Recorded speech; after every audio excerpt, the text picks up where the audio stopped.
মামা তোমার নামটা কি? রাকিব হাসান। তুমি হিন্দু না মুসলমান? মুসলমান। আটটা মুট করো, তোমারে কয়টা কথা কইয়ে দিয়ে যামু। অবশ্যই। কথা কয়টা যদি সত্য হয় হাসা বলবা তো? অবশ্যই। মিথ্যা কইলেও কিন্তু আল্লাহর কাছে ঠেকা থাকবা। না, মিথ্যা বলবো না। তুমি যেই দল সাপোর্ট করো সেই দল 36 বছর পরে ওয়ার্ল্ড কাপ পাইছে, কথা ঠিক না বে ঠিক? ঠিক। রাগ করলা? না, রাগ করিনি। তুমি যেই দল সাপোর্ট করো সেই দলে যেই সেরা প্লেয়ার হয় সেই হাত দিয়ে একটা গোল দেয়, কথা ঠিক কিনা? ঠিক। রাগ করলা? না, রাগ করিনি। তুমি যেই দল সাপোর্ট করো সেই দলে বর্তমানে একটা প্লেয়ার ছাড়া আর কেউ খেলতে পারে না, কথা ঠিক না বে ঠিক? ঠিক। রাগ করলা? না, রাগ করিনি। তুমি যেই দল সাপোর্ট করো সেই দলের 3টা বিশ্বকাপ সাপোর্টাররা মনে করে 50টা বিশ্বকাপের সমান, আর ব্রাজিলের 5টা বিশ্বকাপ রে ওরা একটাও ধরে না, কথা ঠিক না বে ঠিক?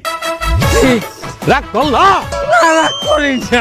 তুমি যেই দল সাপোর্ট করো সেই দলের একটা প্লেয়ার বুড়ো হয়ে যাইবে, কেউ তোমরা ওরে ছাড়বা না, ওরে ছাড়া বিশ্বকাপ খেলবা না, কথা ঠিক কিনা? ব্রাজিলকে নিয়ে একটি কবিতা। ব্রাজিল হইছে ফাজিল, ভিক্ষা করে মতিঝিল। ব্রাজিল দেশের একটি ছেলে, নাম তার নেইমার, মুরগি চুরির মামলা খাইছে মিরপুর 10 নাম্বার। ব্রাজিল যারা সাপোর্ট করে আস্ত একটা বুধাই, বুঝে না কিছু, দৌড় ফারে হুদাই।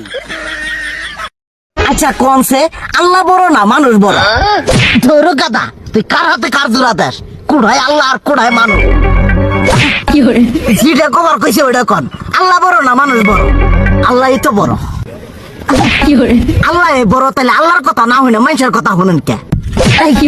তুই কি কইতাছস? কি আর আল্লাহর কথা মানে না মানুষের কথা মানে? হ্যাঁ, কি আর মানুষের কথা শুনেন তাই না? আমনে যে ওই দিনকে ডায়াবেটিসের রোগ নিয়ে যে হাসপাতালে গেলেন, ডাক্তার আপনার কত কিছু খাবার না করলো, সব কিছু না খাই এখন চলতেছেন, তাহলে আল্লাহ যে আপনারে কইছে যে হারাম খাবার না, সুদ খাবার না, কই আপনি তো কাম কাজ বাদ দিয়ে এলাকার মধ্যে টাকা পয়সা না গায়ে খালি ওইলে দিয়েই খান, নিজেরা টেও হালাল ভাবে কামাই করেন না, ওই সুদও তো না করে টিয়া করে লাভ আহে, ওইলে দিয়ে দিয়ে চলেন আর পেটা বড় বানাইছেন। শুনেন একটা কথা কই, হারামের কোনোদিন আরাম নাই। হালাল পথে রুজি রোজগার করেন, প্রয়োজনে এরা বেলা কম খায়েন, তাও শরীর পিণ্ডও ভালো থাকবো, কোনো রোগ বেদও হবো না, আরামও পাবেন, আল্লাহও খুশি থাকবো। তুই আমার এইভাবে বুঝাবি আগে কইলি না কে? আসলে এই বিষয়টা তো আমি কখনো মাথায় এইভাবে নিইনি যে আমাদের কখনো ডাক্তার নিষেধ করলে ঠিকই আমরা নিষেধ মানি, কিন্তু উপর আল্লাহ যে কত কিছু নিষেধ করে দিয়ে সেটা মানি না। আর এই যে হারাম পথে টিয়া পয়সা কামাই করতেছেন, শরীরের মধ্যে দুনিয়া রোগ বেত হয়েছে, দেখা যাইতেছে যা টিয়া হারাম পথে কামাই করতেছেন তার তো বেশি টিয়া মনে করেন জ্বলে যাইতেছে গা বেশি। আজকের পর থেকে আমি আর এই হারাম সুদ খামো না, আমি হালাল পথে চলবো, হালাল টাকা পয়সা ইনকাম করবো। এতে করে যদি একবেলা কমও খাইতে হয় তবুও খামো, তবু আমি আর এই হারাম পথে চলবো না। আচ্ছা ঠিক আছে। ছেলেরা জিলাপির মতো সোজা, মরিচের মতো মিষ্টি, মশার মতো ভদ্র, বানরের মতো শান্ত, কাকের মতো সুন্দর, ইলিশের মতো কাঁটাহীন, সাপের মতো দয়াবান, বাথরুমের মতো পবিত্র, শিয়ালের মতো বোকা, শয়তানের মতো সাধু, অ্যাসিডের মতো নিরাপদ, আর ফরমালিন মতো খাঁটি। তো মেয়েরা বি কেয়ারফুল। মেয়েরা ছেলেদেরকে ভাইয়া বলে কেন জানেন? বি দিয়ে ভালোবাসি, এ দিয়ে আপনাকে, আই দিয়ে আমি, ভালোবাসি আপনাকে আমি। মেয়েরা একটু লজ্জা পায় তাই বলতে পারে না।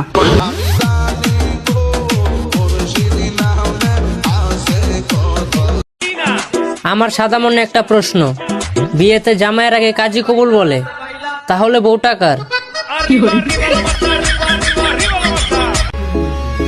মেয়েদের কাছে একটা প্রশ্ন, হঠাৎ যদি শুনো বাংলাদেশে আর মেকআপ নাই, তখন কি করবা?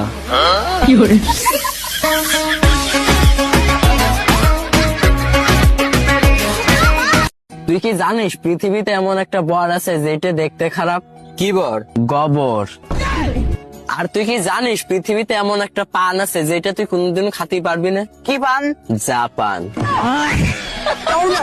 আর তুই কি জানিস মানুষ কোন জিনিস একবার খেয়ে আর খেতে চায় না? কি?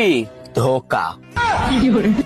আর তুই কি জানিস এমন একটা ধান আছে যে ধানের চাল হয় না? কোন ধান? সাবধান। আর তুই কি জানিস কি নামতে পারে কিন্তু উঠতে পারে না? কি? বৃষ্টি। আর তুই কি জানিস কোন ছানা খাওয়া যায় না? কোন ছানা? বিছানা। আমি